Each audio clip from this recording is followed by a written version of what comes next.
Hello guys. आज the Hindu newspaper नहीं आया है जिसकी वजह से मैं एडिटोरियल नहीं डाल पा रहा हूँ। तो मैंने कल के पेपर से ये न्यूज़ आर्टिकल उठाया है and it is very important. फिलिस्तीनियन prime minister calls for Indian support. अब जो फिलिस्तीन है, जो कि इजराइल और फिलिस्तीन का झगड़ा आप सबको पता होगा, तो वहाँ के जो प्रधानमंत्री है, कॉल फॉर मीन्स होता है गाइस कि पब्लिकली आप कोई चीज़ का डिमांड करते हो, कोई चीज़ आपको चाहिए, राइट। तो फिलिस्तीन के प्राइम मिनिस्टर है, वो इंडियन सपोर्ट की मांग करते हैं, right. Guys, if you are the first time viewer, I request कि आप जरूर चैनल को सब्सक्राइब कर लीजिएगा, क्योंकि आपको यहाँ मिलता है हिंदू एडिटोरियल का पूर्ण एनालिसिस और एक्सप्लेनेशन इन हिंदी। साथ ही साथ जितने इंपॉर्टेंट वोकैब्स, इडियम्स, फ्रेजेज है, उस पर हम लोग चर्चा करते हैं। तो यदि आप कोई भी एग्जाम की तैयारी करते हैं, चाहे इंग्लिश पूछा जाता है, चाहे वो एसएससी हो, यूपीएससी, सीसैट हो, एनडीए, सीडीएस हो, आपके लिए बहुत ही इंपॉर्टेंट रहेगा। तो आप जरूर सब्सक्राइब कर लीजिए। Let's start. ये आप इमेज देख रहे हैं, ये फिलिस्तीन के प्राइम मिनिस्टर मोहम्मद सितैयाह का ये इमेज है। In meeting with Modi, Mohammad Shtayyeh says new Delhi can play a stabilising role in West Asia.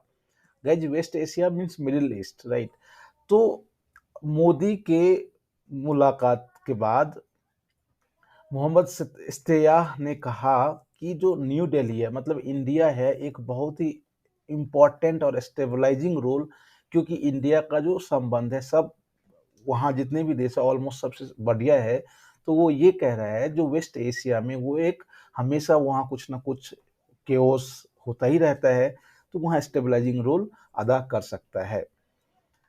Need of the hour, need of hour एक ये इडियम्स है, मतलब जो अभी के समय में बहुत ही ज्यादा इंपॉर्टेंट है, उसी को हम नीड ऑफ आवर कहते हैं। State of Palestine's prime minister Mohammad Shtayyeh speaks at COP 26। ये कोप 26 का अभी सम्मेलन चल रहा है ग्लासगो में, गए स्कॉटलैंड, ग्लासगो। ये एक इम्पॉर्टेंट आपके लिए करंट अफेयर्स हो सकता है। India can play a stabilizing role in West Asia by maintaining cooperation with all related parties, Prime Minister of Palestine Mohammed इस्तेयाह had said। Mohammad इस्तेयाह ने कहा कि भारत एक बहुत ही महत्वपूर्ण और स्टेबलाइजिंग रोल वेस्ट एशिया में अदा कर सकता है। कैसे? Bye maintaining cooperation with all related parties. जितने भी वहाँ अलग अलग कंट्रीज हैं, जितने भी पार्टीज हैं, सबसे कोऑपरेट करके, सहयोग करके, और उसको सहयोग को मेंटेन करके इंडिया स्टेबलाइजिंग रोल अदा कर सकता है। In a statement issued after he met Prime Minister Narendra Modi on Tuesday in Glasgow on the sidelines of COP26 summit। Guys, COP26 का समिट चल ही रहा है, बैठक चल ही रही है, लेकिन आप होता क्या है, जब कोई बैठक चलती है तो उसके साइडलाइन में आप अन्य नेताएं, एक दूसरे अन्य नेताओं का अलग अलग बैठक हो सकता है। जैसे कि इंडिया फिलिस्तीन के प्राइम मिनिस्टर से मतलब बैठक हो गई, चाइना के साथ हो गई, तो ये हो सकता है। तो ये कह रहा है, एक स्टेटमेंट जो कि इशूड हुआ नरेंद्र मोदी के मिलने के बाद इन ग्लासगो में, जो कि साइडलाइन ऑफ 26 में ये समिट हुआ था। मिस्टर इस्तेयाह ने कहा, said India had a historic tradition of supporting the right of the फिलिस्तीनियन people. अब इंडिया का जो एक ऐतिहासिक ट्रेडिशन है कि वो हमेशा से जो फिलिस्तीन के लोगों का जो अधिकार है उसको सपोर्ट करता आया है, और है इंडिया का। इंडिया हैड था that it's technical support should be parallel to political support. अब जो इंडिया का जो हिस्टोरिक ट्रेडिशन है फिलिस्तीन के पीपल का जो अधिकार है उसको सपोर्ट करने का, और साथ ही साथ जो इसका जो टेक्निकल सपोर्ट है वो बिल्कुल पॉलिटिकल सपोर्ट के बराबर होना चाहिए, पैरेलल होना चाहिए। कहने का मतलब है गाइज कि ये आप वहाँ ह्यूमन राइट की बात करते हो, सब कुछ करते हो, वहाँ के लोगों की राइट को सपोर्ट करते हो, लेकिन जब पॉलिटिकल बात आती है तो इंडिया को सपोर्ट करना चाहिए। ये कौन कह रहा है? स्तेया।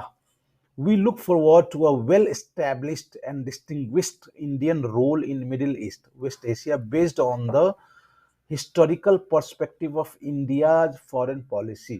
गाइस, अब वी आ रहा है, मतलब वो फिलिस्तीन के लोगों की बात कर रहे हैं।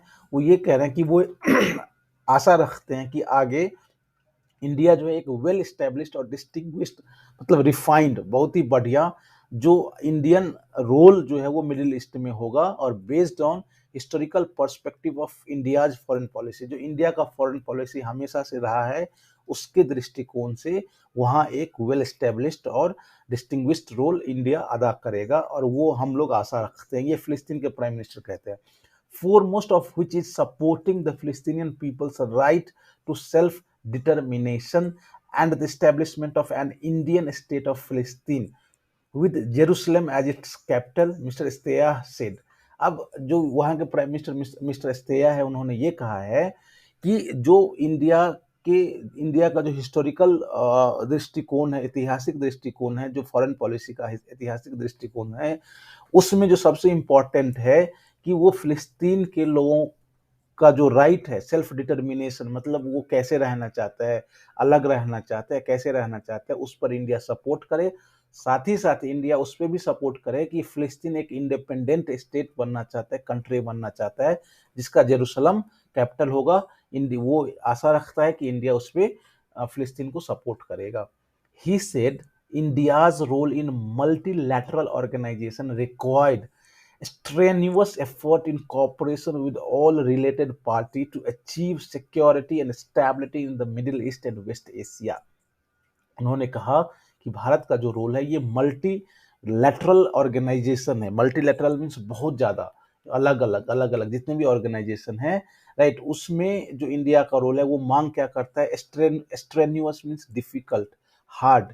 ये सब पार्टी को इकट्ठा करना किस चीज़ के लिए, सिक्योरिटी और एस्टेब्लिश्ड को अचीव करने के लिए मिडिल ईस्ट और वेस्ट एशिया में। ये बहुत ही स्ट्रेनुअस एफर्ट मीन्स बहुत ही डिफिकल्ट एफर्ट है, प्रयास होगा। The meeting, though an sideline of the global summit on environment and climate change, is of significance as it comes soon after the 4-day visit to Israel by External Affairs Minister S. Jaishankar। अब although ये जो summit Glasgow में है guys, ये global summit है। Global summit means दुनिया के सारे देश वहां मिले हैं, किस चीज पर, क्लाइमेट और इन्वायरमेंट और क्लाइमेट चेंज को लेकर के। लेकिन ये जो प्राइम मिनिस्टर के साथ जो साइडलाइन में मीटिंग हुआ है प्राइम मिनिस्टर और मिस्टर इस्तेयाह का, ये बहुत ही इंपॉर्टेंट है, क्योंकि ये 4 दिन बाद ही ये मीटिंग हुआ है। 4 दिन पहले जो अपना एक्सटर्नल अफेयर मिनिस्टर है, विदेश मंत्री एस जयशंकर, वो इजराइल के विजिट पे थे, और आपको पता होगा इजराइल और फिलिस्तीन का क्या हाल है। The visit was commented upon widely as it excluded a trip to Palestinian territories. अब ये जो विजिट था एस जयशंकर का, उस पर बहुत ज्यादा कमेंट लोगों ने किया कि जो जब उन्होंने इजराइल का विजिट किया तो फिलिस्तीन का विजिट क्यों नहीं किया। गाइज ये हमेशा से होता रहा है। आप जैसे देखेंगे जो 2018 में आई थिंक जब prime minister Narendra Modi Israel गए थे तो फिलिस्तीन भी गए थे, राइट। तो कहीं ना कहीं ये हमेशा से होता रहा है, जो जाता है इजराइल वो फिलिस्तीन जाता है, लेकिन एस जयशंकर ने नहीं गया, इसलिए वो काफी क्रिटिसिज्म उसको झेलना पड़ा। The Palestinian leaders pointed out that India had an important role to play in international affairs due to its growing profile। जो फिलिस्तीनियन लीडर है वो पॉइंट आउट किया है, मतलब नोटिस किया है या ये बताया है कि जो इंडिया का जो ग्रोइंग प्रोफाइल है वर्ल्ड स्टेज पे, जैसे इकोनॉमिक पावर है या फिर मिलिट्री पावर है, और जिस तरह का पावर है वो बहुत बढ़ रहा है, और इस तरह से इंडिया जो है एक इम्पॉर्टेंट रोल अदा कर सकता है कोई भी इंटरनेशनल अफेयर्स में, क्योंकि उसका प्रोफाइल बहुत आगे बढ़ रहा है और आगे बढ़ रहा है। We are ready for all forms of cooperation with India which is serving as a non-permanent members of Security Council for 2021 and 2 and was re-elected to Human Rights Council for 2022 to 24। अब guys ये कह रहा है जो फिलिस्तीन के लोग, prime minister कह रहे हैं हम लोग कोई भी किसी भी तरह के ऑल फॉर्म ऑफ कॉपरेशन, जो कॉपरेशन का अलग अलग फॉर्म है, सहयोग है का जो अलग अलग तरीका है, हम इंडिया के साथ तैयार हैं करने के लिए। और इंडिया जो है वो अभी 2021-22 के लिए नॉन परमानेंट मेंबर बना है सिक्योरिटी काउंसिल का, साथ ही साथ फिर से ह्यूमन राइट काउंसिल के लिए चुनाव मतलब जीता है 2022 से 24 तक के लिए इंडिया ने, राइट। गाइज यहाँ 2 इंपॉर्टेंट जीके बन रहा है, आप लोग ध्यान से उसको देखिए। The comments can be interpreted as subtle message for support on multilateral platforms, right।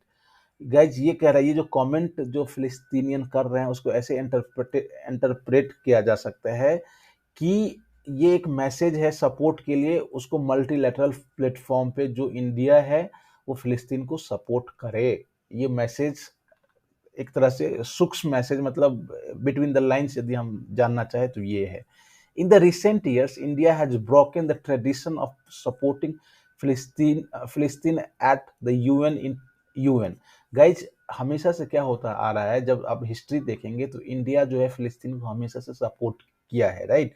लेकिन हाल फिलहाल के देशों में इंडिया ने ये ट्रेडिशन को खत्म कर दिया है, राइट। अब यूएन में फिलिस्तीन को हमेशा सपोर्ट करता था, जो कि अब ये ट्रेडिशन खत्म हो गया है।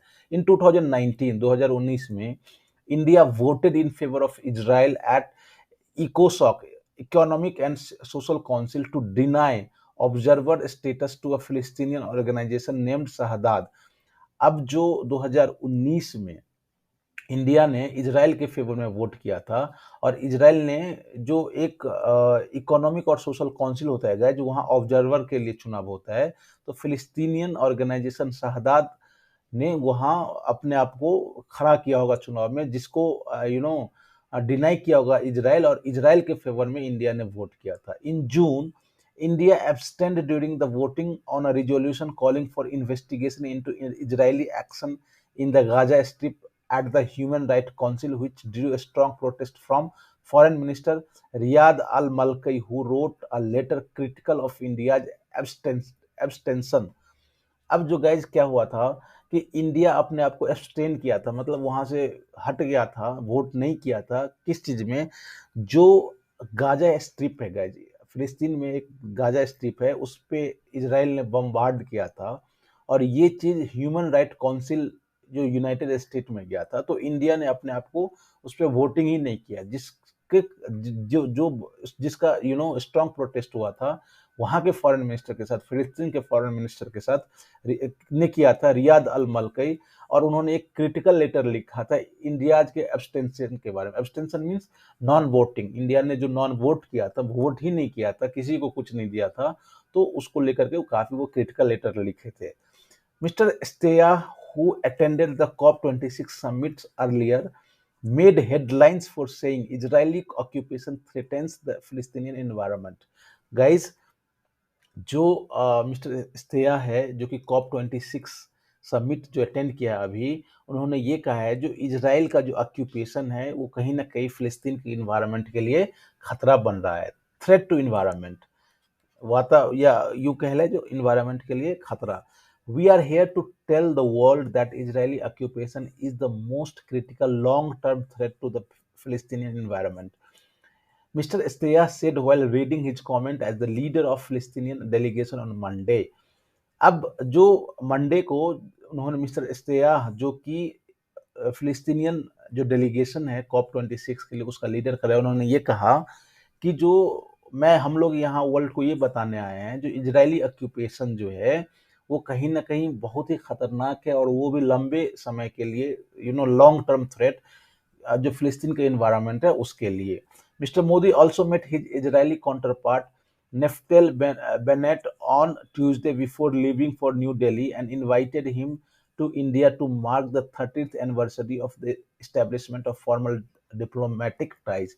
अब दिल्ली वहाँ COP26 जो ग्लासगो को छोड़ने से पहले और दिल्ली आने से पहले उन्होंने इजराइल के प्राइम मिनिस्टर नेफ्तली बेनेट से मिला, और उन्होंने उनको इनवाइट किया कि आप इंडिया आए, और 30th एनिवर्सरी जो है establishment of formal diplomatic ties between two countries, उसको सेलिब्रेट करने के लिए आप इंडिया आए। Technical backing, mister Shtayyeh appreciated India's financial and technical support.